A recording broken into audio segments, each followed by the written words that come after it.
कर्म करना हाथ तेरे, कर्म की सब बात है। वैदिक रावण संहिता, मानव तेरे साथ है। ओम नमः शिवाय। शिव सदा सहाय बाबा महाराज गुरु गुरुधाम इष्ट देव की कृपा आप सभी के ऊपर सदैव बनी रहे। सभी पर भगवान की कृपा, इष्ट देव की कृपा, गुरु की कृपा सदैव बनी रहे और उनका आशीर्वाद आप सबको प्राप्त होता रहे। सज्जनों, आज का जो प्रोग्राम हम कर रहे हैं वो आप सब लोगों की जो भी यजमान हैं और आपके मन में अनेकानेक प्रश्न आते रहते हैं, उठते रहते हैं और कई बार आप प्रश्न करते हैं, उन सब से संबंधित आज हम शंकाओं का समाधान करेंगे जो भी गुरु कृपा से मुझे प्राप्त होगा। हमारे साथ में सारिका जुड़ी हुई है। आप सभी ने जो जो प्रश्न किए होंगे तो सारिका के माध्यम से इन सभी प्रश्नों का समाधान करेंगे। सारिका। ओम नमः शिवाय। बाबा महाराज गुरु गुरुधाम इष्ट देव की कृपा आपको प्राप्त हो। सुनाइए, क्या कुछ प्रश्न है यजमानों के मन में, क्या कुछ शंकाएं हैं? गुरुजी, हमारे बहुत सारे क्लाइंट्स ऐसे हैं, साधक चल रही हैं, जिनके मन में बहुत सारी शंकाएं हैं, उनके बहुत सारे प्रश्न हैं। आज उनके बिना से मैं उनके प्रश्नों को लेकर आपके समक्ष उपस्थित हूँ। ठीक है, बताइए। हमारी एक क्लाइंट है मोनिका जी करके, तो उसका पहला प्रश्न है कि चित्र हमारे लिए क्यों जरूरी है और चित्र है क्या? पितर हमारे लिए क्यों जरूरी हैं? अच्छा, मैं दूसरे प्रश्न पे बाद में जाऊंगा, पहले मैं इसी प्रश्न का उत्तर देता हूं। अच्छा, ये बताइए, हमारे लिए भगवान की उपासना क्यों जरूरी है? हमारे लिए अगर आदमी है तो पत्नी की क्यों आवश्यकता है? औरत है तो पति की क्यों आवश्यकता है? गर्लफ्रेंड बॉयफ्रेंड की क्या जरूरत है? माता पिता की क्या जरूरत है? और बेटा बेटी की क्या जरूरत है? क्या जरूरत है? आपको लगता है वाकई में इन सब की जरूरत है हमें? विशेष तौर पे है कि जरूरत तो बिल्कुल है, लेकिन इसमें बात ये है कि सारे लोग हमारे समक्ष हैं और चित्र जो है वो हमारे समक्ष नहीं है। तो इसको लेकर उनके मन में ये शंका है कि जब वो है ही नहीं, एग्जिस्ट ही नहीं कर रहे हैं, तो वो हमारे लिए कैसे जरूरी हो सकते हैं? प्रश्न बड़ा गूढ़ है, तो इसका समस्या जो बना हुआ है इसका बड़ा सरलता के साथ हम उत्तर देंगे। देखिए, क्या है, संसार में रूपांतरण की प्रक्रिया चलती रहती है। संसार उसका नाम है जो पल पल पल पल सरक रहा है। अच्छा, एक बात बताइएगा, आपकी वर्तमान में कितनी आयु हो गई है? अंदाजे से एक मोटा मोटा। आपकी आवाज को लेकर कुछ दिक्कत आई है, दोबारा से पूछिएगा। मैं ये बात पूछ रहा हूँ कि आपकी वर्तमान में आयु लगभग कितनी होगी? 36 है। कभी आप 1 साल की भी होंगे, 6 महीने की भी थे, माता के गर्भ में भी थे कि नहीं थे? क्या आज आप उसको प्रकट कर सकती हैं उस स्थिति को? बचपन में जैसा सौंदर्य था, जैसा रूप रंग था, जैसी कदकाठी थी, जैसी तोतली वाणी थी, जिस प्रकार से बातचीत करते थे, जिस प्रकार की सोच समझ थी, क्या आज वो है? क्या आप उस चीज को विजिबल कर सकती हैं? आज नहीं कर सकती। इसी प्रकार से होता क्या है कि समय समय पर सारी चीजें अपने काल के गर्त में जा रही होती हैं और जो सरक रहा है उसी का नाम संसार है। ऐसा नहीं है कि कोई भी व्यक्ति जो इस संसार से चला गया वो अब एग्जिस्ट नहीं करता, वो रहता नहीं है, उसका कोई भी सत्ता नहीं है उसकी, केवल रूपांतरण होता है, कोई कहीं नहीं जाता, रूप परिवर्तन होता है। तो पितरों का हमारे जीवन में यही प्रभाव है कि कोई कहीं नहीं जाता, वो यहीं रहते हैं और हम पर, यानी जो उनके पूर्वज हैं, जो उनके आगे कुल के गोत्री हो गए हैं, उनके बच्चे हो गए हैं, उन पे वो डिपेंड रहते हैं कई सारी प्रकार से। जैसे हमारे माँ बाप जब बड़े बुजुर्ग हो जाते हैं तो वो हम पे डिपेंड होते हैं कि नहीं होते हैं? एक समय वो हमें खिला पिला रहे होते हैं, एक समय हमें उनकी सेवा टहल करनी होती है। इसी प्रकार से हमें पितरों की, पूर्वजों की जरूरत होती है। और ये स्थूल होता है शरीर, ये जो शरीर है ये क्या होता है? स्थूल होता है। और स्थूल शरीर में जितनी ताकत होती है उससे ज्यादा ताकत सूक्ष्म शरीर में होती है। तो मृत्यु के उपरांति जब जीवात्मा शरीर को छोड़ देती है तो जो पूर्वज है वो ज्यादा सूक्ष्म हो जाते हैं, उनके अंदर ज्यादा पावर आ जाती है, तो हमें उनकी क्या पड़ती है, जरूरत पड़ती है। सूक्ष्म शक्तियों से लड़ने में, अज्ञात शक्ति बाधाओं से लड़ने में, शत्रुकृत किए गए प्रयोग को निवारण करने में और हमारी हर प्रकार से अपने जीवन में आगे बढ़ने में हमें सूक्ष्म शक्तियों की जरूरत पड़ती है, इसलिए हमें पितरों की जरूरत है। उनसे इससे संबंधित एक और क्वेश्चन है जो मन में उठ रहा है, तो ये है कि अज्ञात शक्ति बाधा वो क्या है और इससे हमारी किस प्रकार से सुरक्षा हमारे पितर करते हैं। देखिए, अज्ञात शक्ति बाधा है जिसका सीधा सा हिसाब जाता है कि अज्ञात शक्ति बाधा होती है नेगेटिव पावर। जो भी नकारात्मक शक्तियां हैं, जो किसी का अहित करना चाहती हैं, अतृप्त आत्माएं होती हैं या किसी के द्वारा भेजी गई होती हैं, किसी के द्वारा हमारे ऊपर प्रभाव डाला गया होता है, ये सारी की सारी जो है अतृप्त आत्माएं हैं, अतृप्त शक्तियां हैं, नकारात्मक शक्तियां हैं, जो स्वयं अपना कार्य नहीं कर सकती, अपने आप की तृप्ति नहीं कर सकती हैं, वो दूसरे के माध्यम से अपनी तृप्ति करती हैं, उसी को नकारात्मक शक्तियां बोला गया है। उसको निवारण करने में जो सकारात्मक शक्तियां हैं, जैसे हमारे गुरु का आशीर्वाद हो गया, हमारे इष्ट का आशीर्वाद हो गया, हमारे इष्ट के प्रति भक्ति हो गई, माता पिता का आशीर्वाद हो गया, पितर देव हो गए, कुल देवी देवता हो गए, ये सभी अज्ञात शक्तियों से हमारा रक्षा करते हैं। अब हम तो उससे लड़ सकते हैं, उससे झगड़ सकते हैं, उसका मुकाबला कर सकते हैं जो हमारे सामने होगा, क्योंकि हम स्थूल हैं। दूसरा भी यदि स्थूल होगा, शरीर सहित होगा, तो हम उससे अपनी रक्षा खुद करेंगे, है ना। पर अगर कोई नेगेटिव पावर हमें परेशान कर रही है तो हम उसका क्या कर सकते हैं, नेगेटिव पावर को पॉजिटिव पावर के जरिए शांत किया जाता है, परास्त किया जाता है, उसके अटैक को दूर किया जाता है, उसका निवारण किया जाता है। तो पॉजिटिव पावर कौन सी हो गई, सर्वप्रथम पॉजिटिव पावर होती है पितर देव। पितर, क्योंकि वो घर के देवता हैं, कुल देवी देवता है, हमारे माता पिता हैं एक तरीके से देखें तो, इसलिए हमें पूर्वजों की, अपने पितरों की जरूरत होती है। और पितर देव अज्ञात शक्तियों से, क्योंकि वो भी सूक्ष्म है और वो भी सूक्ष्म है, तो वो हमारा रक्षा करते हैं, हमारे ऊपर कृपा करते हैं। यहाँ एक प्रश्न और उठता है, बहुत सारे लोग कहते हैं कि जो नेगेटिव शक्तियाँ होती हैं वो भी एग्जिस्ट नहीं करती और पॉजिटिव भी नहीं करती, क्योंकि हमने उनको देखा ही नहीं।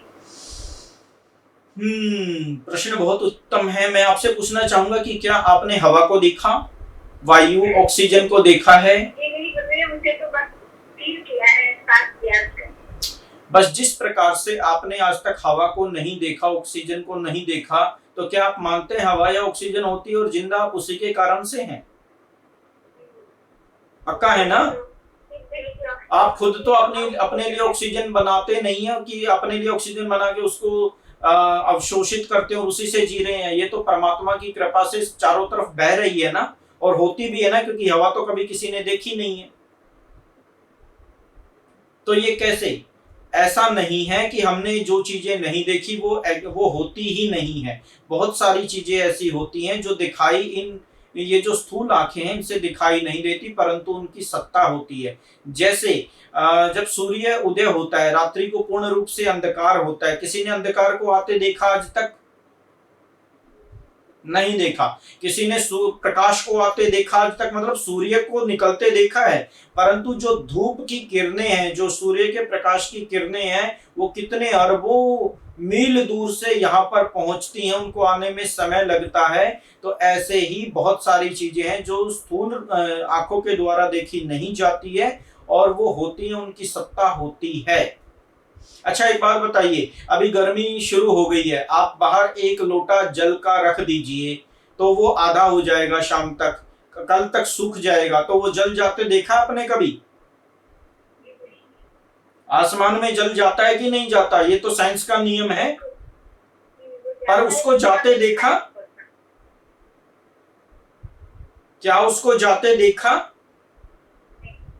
कीचड़ पड़ा होता है, नालियों में पानी होता है, तालाब के तालाब होते हैं, वो सूख जाते हैं, परंतु उसको जाते कभी किसी ने नहीं देखा। इसी प्रकार से इसका मतलब ये नहीं है कि वो जल जा नहीं रहा है। वाष्पीकरण की अपनी एक प्रक्रिया होती है जो आसमान में जाती है, परंतु आसमान से आते देखा है ना? बारिश आती है, ओले आते हैं, वो कहाँ का जल है? ऊपर थोड़ी है वो जल, वो सारा जल यहीं से गया है, नीचे से गया। तो ऐसा नहीं है कि बहुत सारी वैज्ञानिक दृष्टिकोण से भी यदि चीजें देखेंगे तो बहुत सारी चीजें हमें दिखाई नहीं देती, परंतु उनकी सत्ता होती है, वो वास्तव में होती हैं, वो ठोस रूप में भी होती हैं और उनका प्रत्यक्ष अनुभव भी होता है। जैसे पृथ्वी का जल जाते ऊपर दिखाई नहीं देता, पर जब बारिश होती है तब क्या हाल होता है? घरों में पानी घुस जाए, बाढ़ आ जाए या ओले गिर जाए तो वो स्थूल रूप से वो जो ऊपर गया था वो स्थूल रूप से दिखाई देता है, जाते हुए सूक्ष्म होता है, आते हुए स्थूल हो जाता है। बहुत सारी चीजें हैं, ऐसे ही जाते हुए बहुत सारी चीजें सूक्ष्म गति से जाती हैं और आती भी सूक्ष्म गति से ही हैं। तो गुरुदेव, जैसे आपने कहा कि यहाँ से वाष्पीकरण होकर जल जो है वो ऊपर आकाश में जाती है और बारिश के रूप में हमें उसके फल की प्राप्ति होती है। तो जो भी विधि विधान हम अपने पितरों के जीवन से करते हैं, तो उसका भी कोई ऐसे सिस्टम है कि वो जो विधि विधान हमने उनके लिए किया, उनको चीजें अर्पित की, वो कौन से सिस्टम से जाना जाएगा कि वो बारिश के रूप में हमारे ऊपर आई है, यानी उसके फल जो है हमें प्राप्त हुए हैं जो हमने पितरों के जीवन से किए? देखिए, जो पितर पूजा से पहले या पितरों को मान्यता करने से पहले हमारे जीवन जिस प्रकार का होता है, उसके बाद में जो असर पड़ता है, यानी पितर पूजा करा दी, जो पितरों को हमने स्थान दे दिया, पितरों की हमने मान्यता शुरू कर दी, उसके बाद जो प्रभाव आता है वो ये आता है कि पूर्व समय में यदि हमारे घर परिवार में, कुल कुटुंब में कलह कलेश बना रहता है, कर्जा दुश्मनी बीमारी का प्रभाव बना रहता है, एक उठा दूसरा गिरा आदि आदि चीजें बनी रहती हैं, बच्चों की पढ़ाई में परेशानी आती है, बच्चे पढ़ाई अच्छी करते हैं परंतु रिजल्ट अच्छा नहीं आता। अच्छा चलो विद्या पढ़ ली, डिग्री ले ली, उसके बाद में जो उस डिग्री का फल प्राप्ति चाहिए, नौकरी की प्राप्ति होनी चाहिए, उसमें जो पहले विघ्न आता था वो फिर बाद में नहीं आता।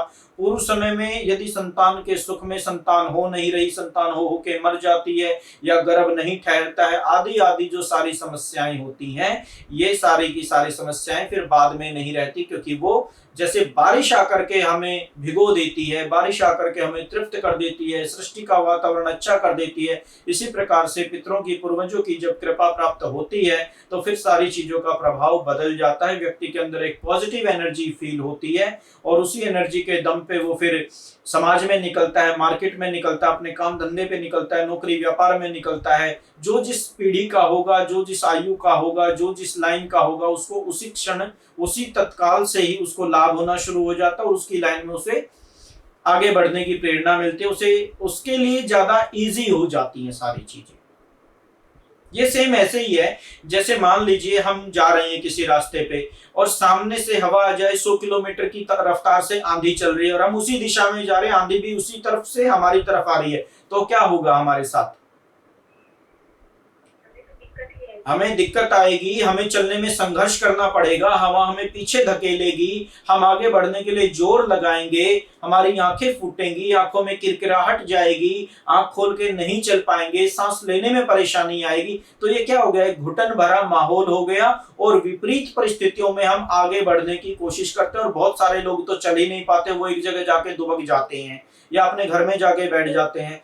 ऐसे ही कई सारे लोगों की जिंदगी में जब पितरों से संबंधित, कुल देवी देवता से संबंधित दोष होता है, तो जो नकारात्मक एनर्जी उनकी तरफ बढ़ रही होती है, तो या तो वो कोई कुछ लोग होते हैं जो पॉजिटिव ऑरा के होते हैं, जो किसी अन्य देवी देवता से जुड़े, अन्य धाम से जुड़े हैं, किसी अपने इष्ट को बलि किया हुआ है, किसी गुरु को बलि किया हुआ है, तो वो चल जाते हैं आगे आगे, किसी तरीके से बढ़ जाते हैं। हालांकि पितरों की कृपा उन्हें नहीं मिल रही होती, परंतु फिर भी वो आगे चले जाते हैं। परंतु यदि किसी व्यक्ति के संग ऐसी कोई चीज ही ना हो, ना तो गुरु की कृपा हो, ना वो आस्थावान हो, ना किसी के प्रति उसकी श्रद्धा भक्ति है, तो ऐसे लोग क्या करते हैं? पीछे हट के बैठ जाते हैं, माथे पे हाथ रख लेते हैं, भाग्य का रोना रोते हैं। और भी यदि कोई व्यक्ति डाउन हो और उसके ऊपर मान लो और भी नकारात्मक एनर्जी हो, पितरों का तो साथ मिल ही नहीं रहा, किसी माता पिता का साथ नहीं है, किसी का आशीर्वाद नहीं है, गुरु या इष्ट देव का साथ नहीं है, और उसकी खुद की जो नेगेटिव जो एनर्जी है वो ज्यादा बढ़ी हुई है, ग्रह चाल भी विपरीत है, तो ऐसे लोग क्या करते हैं? फिर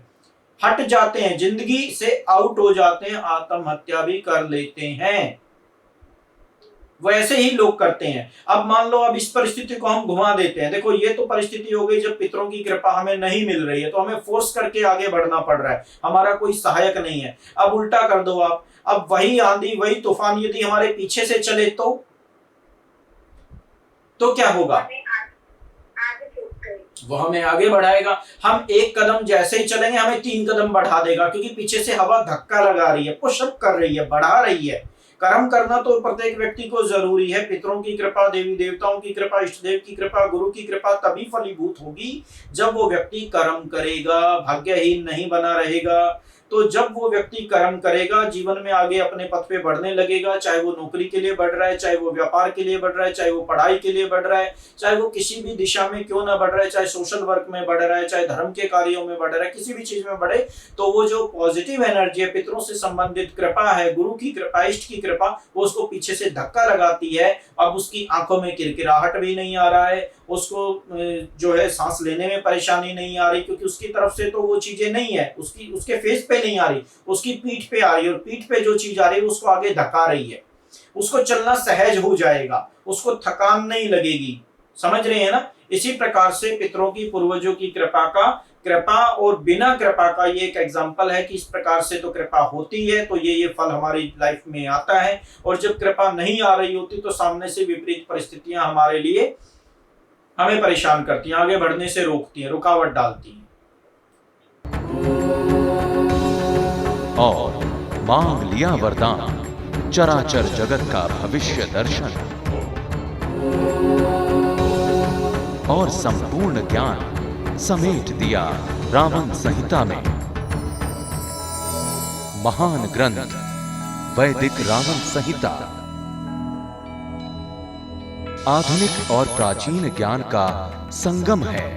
वैदिक रावण संहिता आपके 3 जन्मों का लेखा जोखा बताती है। वैदिक रावण संहिता पूर्व जन्मों के किन कर्मों से आ रही है भाग्य में रुकावट बताती है। वैदिक रावण संहिता कर्म दोष को काटकर पूर्ण सुखी होने का रास्ता दिखाती है। वैदिक रावण संहिता।